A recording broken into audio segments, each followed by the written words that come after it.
할렐루야. 그리도의 평강이 여러분 마음을 조장하게 하시기 바랍니다. 우리 옆 사람 앞뒤 사람 인사합시다. 잘 오셨습니다. 사랑합니다.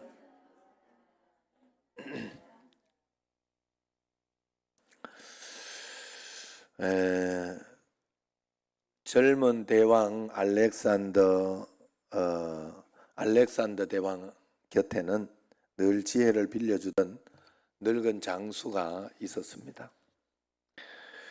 이 알렉산더는 이 장수가 이제 전역을 하게 되어서 이 장수에게 전역 후에 어떤 일을 하고 싶소? 소원을 말해보시오. 그랬을 때 이 장수가 폐하께서 점령하신 나라들 중에 한 나라를 내게 주십시오. 그랬어요. 저희 모든 사람들이 신하들이 불경제다, 나라를 달라고 하다니 불경제다 그러면서 쑥덕거렸어요. 이때 알렉산더는 껄껄 웃으면서 대답했다고 하지요. 그래, 한 나라를 가져라. 그대는 내가 나라 하나라도 줄 수 있을 만큼 큰 자로 나를 인정하고 존중하였도다. 그대는 내게 큰 영예를 안겼도다. 그렇게 이야기하고 줬다고 하죠. 여러분, 하나님을 얼마나 크신 분으로 인정하고 존중하고 있습니까? 이 땅을 살아가면서 나는 어떤 존재인가 하는 물음보다 내가 어떤 환경에 처했는가 하는 물음보다 더 중요한 게 하나 있습니다. 그것은 바로 내가 어떤 하나님을 만났고 내가 어떤 믿음을 지금 가지고 있는가 하는 물음입니다. Your God is too small 이라는 당신의 하나님은 너무 적다 하는 그런 제목의 책이 있습니다. 당신이 믿는 하나님, 당신이 아는 하나님, 당신이 경험한 하나님은 너무 작다. 하나님은 그 정도의 하나님이 아니고 우리의 생각과 우리의 기도보다 훨씬 높고 크신 분이시다 하는 것이 이 책에서 주장하는 내용이에요. 오늘 우리가 이런 하나님을 믿고 있지는 않은지 정말로 내 생각에만 갇혀있는 내가 판단하기만 하는 그런 하나님을 다라고 생각하면서 하나님을 의지하지 못하고 전전긍긍하며 매일매일 그렇게 살아가고 있지는 않은지 한번 내 자신을 돌아봐야 됩니다. 신구약 성경의 핵심 주제가 믿음이죠. 신약 성경에만 해도 헬라어로 피스토스라고 해요. 믿음이라는 게 이 말이 600번 이상 사용되고 있어요.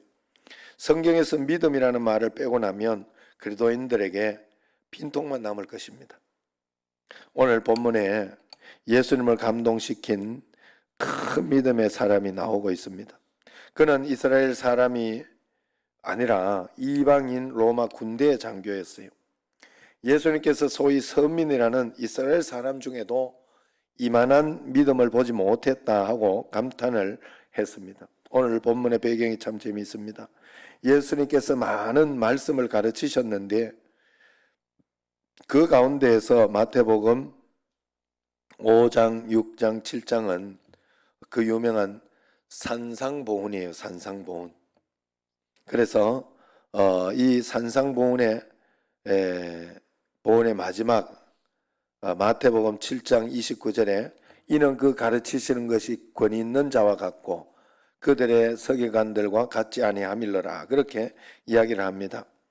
이 말씀을 들은 예수님의 가르치심에 권세가 있었다. 그렇게 7장 29절에 고백하고 있어요. 권위 있는 자와 같다 했으니까. 그러면서 8장 1절의 문이 열리죠. 거기에 보면 예수님께서 산에 내려오시니 수많은 무리가 따르니라 그렇게 이야기를 합니다. 자, 권세 있는 말씀을 선포하시고 산 아래에서 어떤 일이 있었는가가 이 8장부터 펼쳐지는 내용이에요. 8장, 9장, 10장에 걸쳐서 10가지 권세 있는 이적 기사가 나타나기 시작합니다. 권세 있는 말씀을 가르치신 예수님께서 권세 있는 행동을 하고 있는 것이에요. 그래서 마태복음 8장 5절 13절을 살펴보면 이르되 하는 말, 말씀하시되 하는, 이르시되 하는 그런 말이 6번이나 나옵니다. 말씀하셨다는 말이 반복적으로 등장한다는 거예요.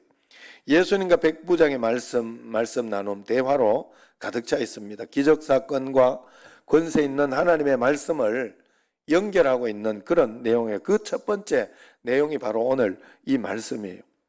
이게 마태 신학의 균형이요 조화입니다. 권세 있는 말씀과 권세를 행하심을 연결해 놓았어요.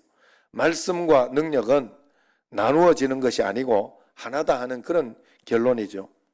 가장 잘 이 사실을 마태 신학에서 우리에게 보여주고 있는 사건이 오늘 본문의 사건이에요.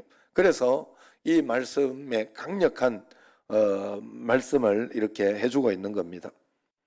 예수님께서 이 산에서 내려와 가버나움이라는 마을로 들어가시지요. 이때 이 마을 점령관 로마 군인 백부장이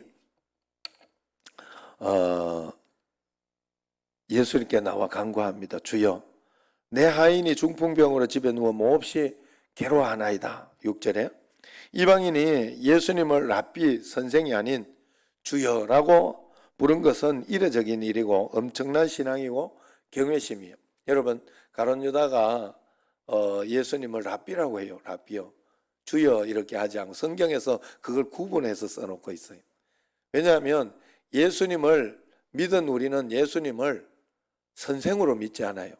그저 예수님께 도덕적인 어떤 이렇게 하는, 우리가 신앙생활을 하면서 도덕적으로 착하고 선한 어떤 일을 하고 할 때 그걸 여러분 도덕적으로 보면 큰일 납니다. 그건 도덕이 아니에요. 우리가 그렇게 행할 수 있는 힘이 있는 것은 믿음으로 가능해요. 믿음으로 살아갈 때는 주님이 선생님이 아니야. 랍비가 아니라는 거예요. 주여 하는 거예요. 성경에서 그렇게 나와요. 믿음이 있는 사람들은 주님을 주여 고백. 주님, 나의 주인. 내가 주의 말씀만 듣겠다. 주님은 나의 주인이시다 하는 것을 고백하고 따라가겠다. 이제 내가 주는 그리스도시오니까 예수님이 나의 주인으로 영접한 사람은 내 마음대로 사는 사람이 아니에요. 내 힘대로 내 능력대로 사는 게 아니라 주님 따라가시는, 주님 말씀대로 따라가는 사람, 주님 말씀을 따라가는 사람이 바로 예수님 믿는 사람이죠. 그래서 이렇게 주여 내 하인이 이렇게 고백하지요. 엄청난 신앙이에요. 예수님께서 그러니까 선뜻 그 믿음을 보시고 내가 가서 고쳐주겠다 이야기를 합니다. 그러나 이 원어의 뜻은 의문형으로 되어 있어요. 내가 가서 고쳐줄까 하는 그런 뜻입니다.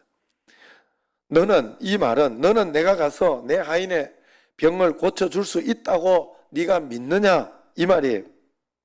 일종의 감탄사입니다. 내가 가서 그 아이를 고쳐줄까 묻습니다.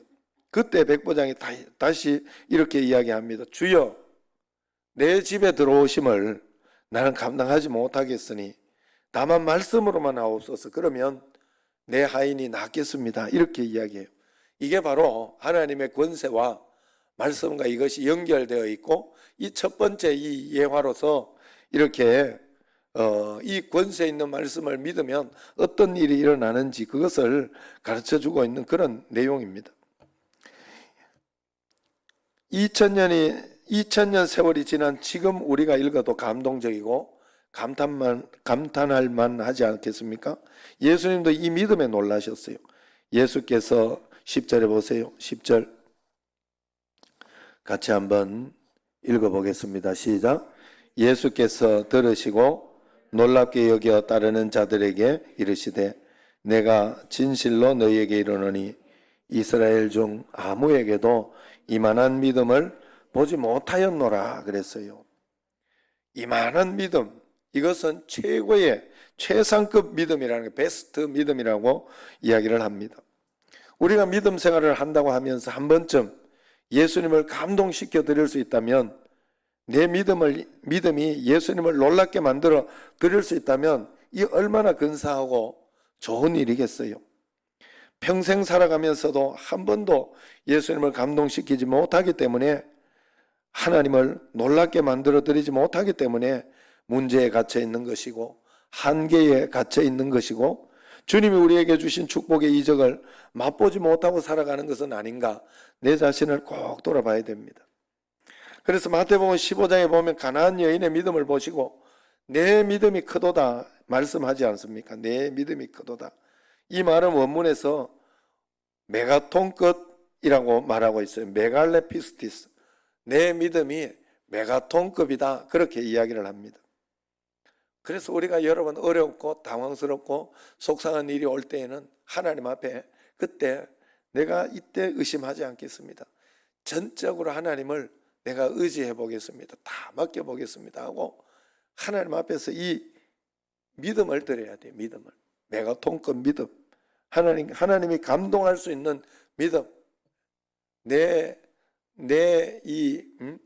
욥을 한번 봐라. 사단에게 막 칭찬하잖아요. 성경에 보면 욥이 그렇게 해서 욥은 욥을 막 자랑하잖아요. 하나님이. 그 정도 하나님 앞에 믿음이 있어야 욥은 세계 제일의 갑부잖아요. 성경에서 말하는 세계 제일 동양에서 제일 갑부예요. 동서양에서 제일 갑부가 됐잖아요.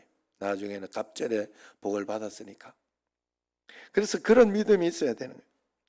이만한 믿음, 이 내용은 메가톤급 믿음보다 오늘 더 큰 믿음을 이야기합니다. 그것을 뛰어넘는 믿음이라는 거예요. 신앙생활에서 하나님을 감동시켜 드리는 일, 하나님을 깜짝 놀라게 만들어 드리는 일이 참 중요합니다. 우리도 하나님을 감동시키는 믿음을 드려야 할 줄로 믿습니다.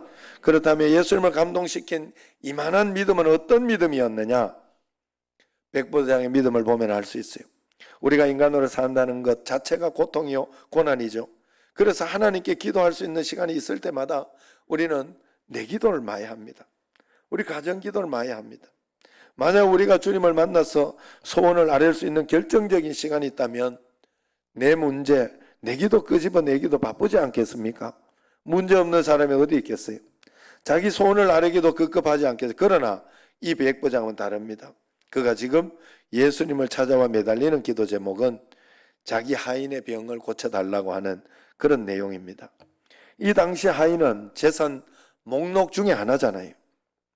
병든 하인 폐기 처분하면 그만입니다. 그런데 그 하인의 아픔을 가슴에 안고 예수님을 찾아오는 거예요. 그 하인을 부르는 호칭이 또 놀랍습니다. 이 당시 노예를 부르는 게 둘로스예요. 둘로스. 종이라는 뜻입니다. 여기서 백부장은 자기 종을 둘로스라고 부르지 않고 파이스라고 부릅니다. 자식같이 소중한 자라는 뜻이에요. 종이 아니라 내 자식처럼 소중하게 아끼는 내 아들이라고 말하는 것입니다. 여기에 예수님께서 놀라시고 감동을 받으시는 거예요. 여러분, 우리가 하나님 앞에서 여러 가지 역할이 있는데 우리가 하나님 앞에서 나는 하나님의 자녀다 이렇게 해서 하나님의 자녀의 어떤 그 역할과 어떤 그런 것이 기본적으로 있지만 우리가 하나님 앞에서 나는 종입니다. 하나님의 사역자로서 일할 때는 종입니다. 나는 무능합니다 하고 그런 마음이 우리에게 있는 거예요. 그런 상황이 우리에게 있는 거예요. 그래서 이 백부장의 종을 하나님은 이 백부장을 통해서 사역자로 이렇게 보이도록 그렇게 한 것이죠. 이만한 믿음이 어디 있느냐? 이것을 보고 예수님께서 놀란 것입니다. 우리가 믿는다고 하면서도 품성이 삐뚤어져 있을 때가 있습니다. 교회 충성을 열심히 하는데 언어가 부정적으로 오염되어 있는 사람이 있어요. 또 이런 모습과 또 충성하고 기도하는 모습과 전혀 다르게 세상에 나타나는 사람들이 있습니다. 품성이 뒷받침되지 못하는 믿음입니다. 그러나 이 백부장은 품성이 뒷받침된 그런 믿음이었어요. 이것이 예수님을 놀랍게 한 것입니다. 하나님을 감동시키는 일이었습니다. 우리가 믿음이 있다고 하면서 인격이 뒷받침되지 못하고 또 그렇게 일을 하면 할수록 공동체에 상처를 낼 수가 있어요. 품성이 뒷받침된 믿음이 우리의 믿음이 되어야 할 줄로 믿습니다. 그래야 우리가 하나님 나라를 제대로 섬길 수가 있다는 거예요. 오늘 이 백부장이 그 믿음을 가지고 있었습니다. 그뿐만 아니라 그는 9절에서 고백하듯이 가라 하면 가고 오라 하면 오는 부하들이 100명 이상 항상 기다리고 있었던 그런 백부장이었어요. 그렇다면 그들 중 한 사람을 예수님께 보내서 얘야 예수라는 분을 만나 이 아이의 병을 고쳐달라고 부탁해봐라. 그렇게 이야기할 수도 있었을 것입니다. 그것만 해도 좋은 백부장이죠. 그러나 예수님에 대한 존경과 경외감, 믿음을 가지고 있었기 때문에 직접 찾아온 것입니다. 얼마나 귀한 믿음입니까, 여러분? 우리가 여기 직접 찾아와서 주님 앞에 예배드리는 어떤 이 모습, 하나님 앞에 굉장히 귀하게 보이는 줄로 믿으시기를 바랍니다. 예배 시간에 또 그 자리에 이렇게 일어나서 그렇게 해서 하나님 앞에 드리는 모습, 하나님께서 귀하게 보는 줄로 믿습니다. 그것을 하나님은 반드시 받으시는 거예요. 아무것도 내 느낌상 내 생각상 아무것도 아닌 것 같고 아무 일도 안 일어나는 것 같아도 절대로 그렇지 않습니다. 여러분, 정말로 저는 우리 집에 자손 대대로 우리 할아버지 아버지 때에 있었던 어떤 그런 불신앙 가운데 있었던 우리 가정의 어떤 그런 성격이나 성품이나 이런 것을 대물림하고 싶지 않아요. 여러분, 6.25 전쟁이 다시 일어나면 안 되어서 6.25를 생각하고 우리가 자유민주주의를 지키려고 하고 그러면서 정말로 그렇게 잘 해야 된다 하고 지금 부르짖고 뭐 이야기하고 그렇게 하는 것처럼 정말로 저도 우리 가정 자체가 그렇게 나아가기를 원하지 않아요. 우리 가정의 성품은 원래 이렇게 막 그렇게 좋은 성품이 아니에요. 우리 집은. 이야기를 들어보면 선조들의 이야기를 들어보면 야, 이 진짜 보통 집은 아니다 하는 생각이 들 때가 참 많아요. 그래서 그것을 계속해서 복을 받고 이렇게 내려가려고 하면 계속해서 믿음을 꼭 붙잡아야 돼요. 여러분, 예수님을 미친 것처럼 정말로 목숨처럼 붙잡고 예수님 앞에 살아갔는데 복을 못 받는다. 그랬는데 결과가 좋지 않다. 말씀대로만 살려고 정말로. 그래서 내 속에 있는 것도 하나님 앞에 폐부와 심장을 살펴보신다고 하잖아요. 그걸 하나님 앞에 다 드려야 돼요.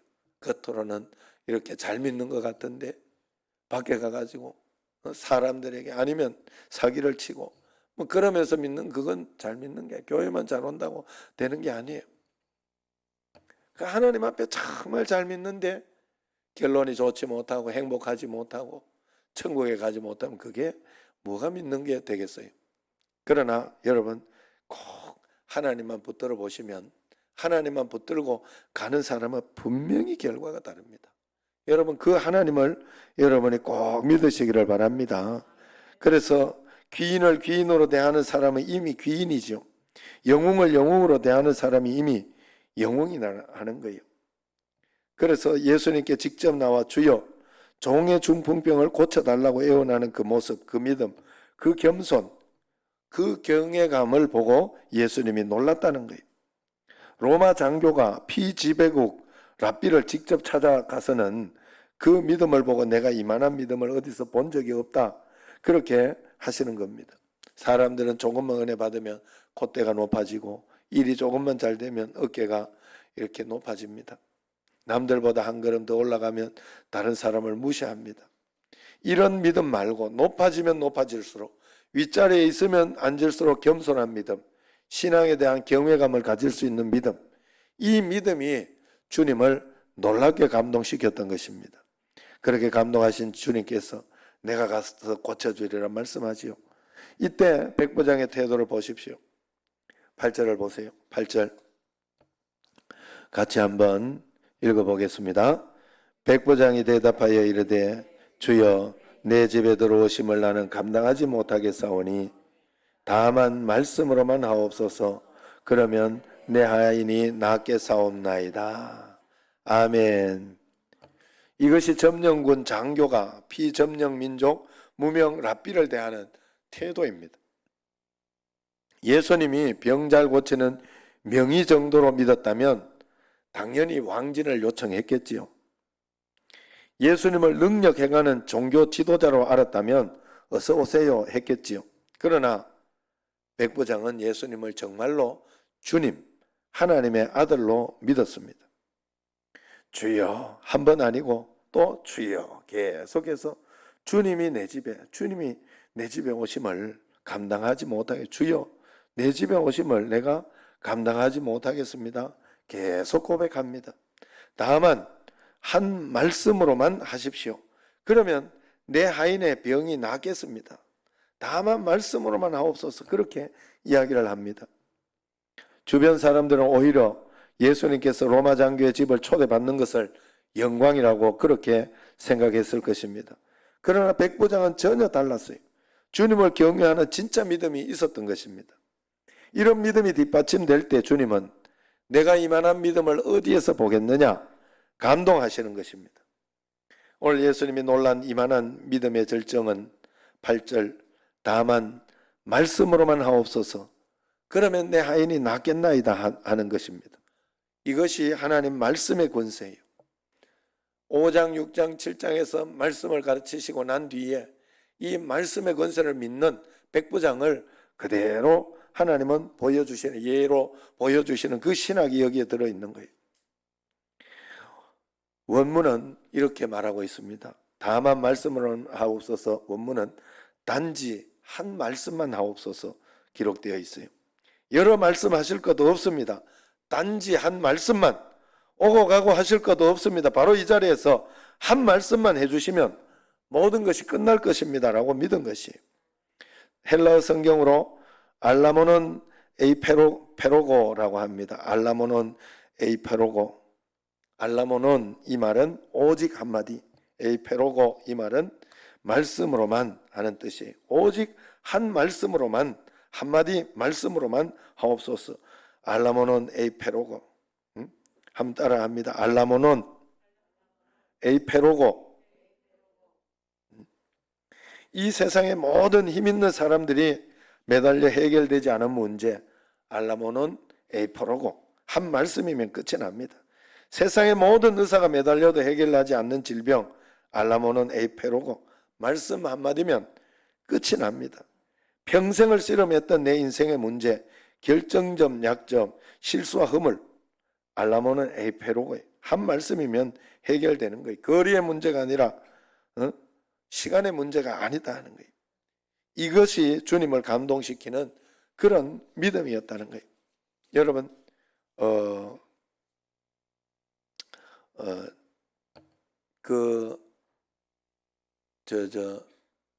박순애 전사님 이렇게 말씀 가운데 이렇게 명언들을 이렇게 이야기해 놓은 가운데 그런 말씀이 있잖아요. 10년의 기도 한 번에 응답된다. 자, 그런데 우리가 이 말씀 하나만 됩니다 하는 이 말씀 하나만을 가지고 있는데 우리가 기도하면서 이렇게 할 때 그 말씀 하나만 되기까지의 믿음이 우리에게 쌓이고 또 그러한 하나님 앞에서의 우리가 믿음을 드리는 것이 쌓여야 되는데 우리는 하나님을 언제나 금 나와라 뚝딱, 은 나와라 뚝딱으로만 생각하려고 해요. 내가 하나님 앞에서 이렇게 하면 이렇게 해주셔야지 그러는데 그건 내가 주인의 모습입니다. 내가 주인의 모습. 하나님이 우리의 주인이면 주님 말씀만 하시면 됩니다. 시간과 때는 하나님이 하시는 것입니다 하고 내가 계속해서 그 믿음을 하나님 앞에 보여드리고 인도해야 된다. 중풍병은 2000년 전이나 지금이나 의학이 극도로 발달한 이 시대에도 난치병 중에 난치병입니다. 그래서 암보다 무서운 게 중풍병이라고 합니다. 하물며 이 당시 중풍병은 분명 불치병이 분명합니다. 그런데 무슨 배짱으로 어떤 믿음이 있었기에 한 말씀만 하옵소서라고 말할 수 있었을까요? 그것은 진짜 믿었기 때문입니다. 그래서 예수님께서 그 믿음이면 되었다. 가라 내 믿은 대로 될지어다 하시니 그 즉시 하인이 나으니라 그랬어요. 이것이 오늘 성경 말씀의 결론입니다. 말씀의 권세에 대한 결론이에요. 중풍병자 하인이 달려와 기도한 것이 아닙니다. 주인 백부장이 하인의 병을 주님께 기도하여 주님의 응답을 받은 것입니다. 이만한 믿음이면 이런 일들도 가능하다. 얼마나 우리의 가슴을 따뜻하게 해주는 그런 이야기입니까? 여러분 우리가 기억해야 할 것은 하나님의 말씀 한마디로 천지가 창조되었다는 사실을 기억해야 합니다. 하나님 말씀 한마디면 우주는 끝이 납니다. 세상의 어떤 문제도 하나님의 한 말씀이면 모든 문제가 제기를 잡아서 해결되는 줄로 믿습니다. 그래서 마가복음 9장 23절 할 수 있거든이 무슨 말이냐? 믿는 자에게 능치 못한 일이 없느니라. 빌립보서 4장 13절 내게 능력 주시는 자 안에서 내가 모든 것을 할 수 있느니라. 마태복음 21장 21절 만일 너희가 믿음이 있고 의심하지 아니하면 이 산들어 들려 바다에 던져지라 하여도 될 것이요 그랬어요. 요한복음 14장 12절에 내가 진실로 진실로 너희에게 이르노니 나를 믿는 자는 내가 하는 일을 그도 할 것이요 또한 그보다 큰 일도 하리니 그랬어요. 오늘 말씀 다만 말씀으로만 하옵소서. 그러면 내 하인이 낫겠나이다. 주여 이 믿음을 주옵소서. 기도하시기를 바랍니다. 주님이 한 말씀만 주시면 모든 문제 해결되어집니다. 믿으시기를 바랍니다. 크신 하나님을 믿으시고 크신 주님을 신뢰하고 믿음으로 따라갈 수 있는 여러분과 제가 되기를 주의 이름으로 축원합니다. 기도하겠습니다.